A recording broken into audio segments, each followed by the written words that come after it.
Hello again, or if you're new with us, welcome to the Canting Club. This Thursday is National Pizza Day. Yes, really, we didn't make it up. And in honour of that, we've picked out a wonderfully Italian red this week. This one is from the heart of Italy, from Umbria, as central as you can get, just to the southeast of Tuscany. It's got a lot in common with its neighbour, the same rolling green landscape, similar climate and cuisine, so it's rather a surprise that its wines aren't as well known.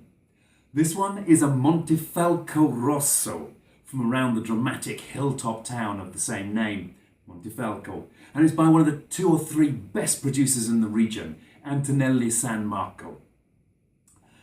It's a blend, largely of Sangiovese, the great Italian black grape, originally from Tuscany next door, but also in there Montepulciano and the local boy Sagrantino, fearsomely tannic and blackberry flavoured, been making a big name for itself lately.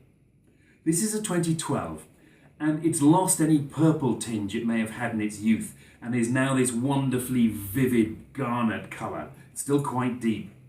When I swirl it, I can see prominent legs on the side of the glass, hinting at the highish 13.5% alcohol.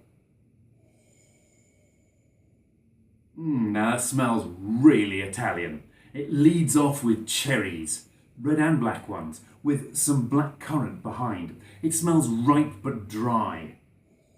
And there's a big waft of tobacco, herbs too, sage, maybe a bit of rosemary, and that's all backed up by subtle tarry oak. This wine has spent a whole year in new oak barrels, but they were very large ones, which has moderated the oak influence. Lovely nose. And it is dry, and not much more than medium-bodied, despite the highish alcohol. Really Italian flavours. Sour cherry, surely the most typical of Italian red wine flavours. Bramble, that's probably from the Sagrantino, plum and leather, which is where the maturity and the oak are making themselves felt.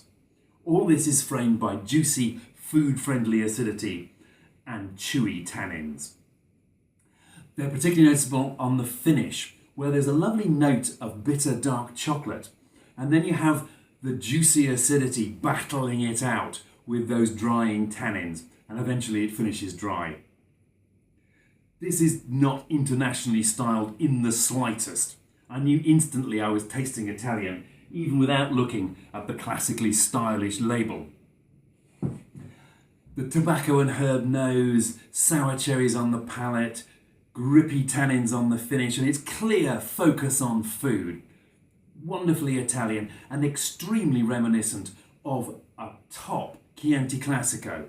This is, as I say, it's from one of the best producers in the area, and if you're going to get a wine of this quality from a top producer over the wall in Chianti, you'd pay an awful lot more.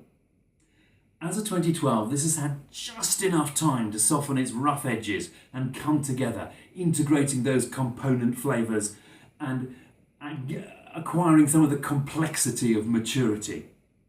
Yes, it needs food, but then food needs wines like this.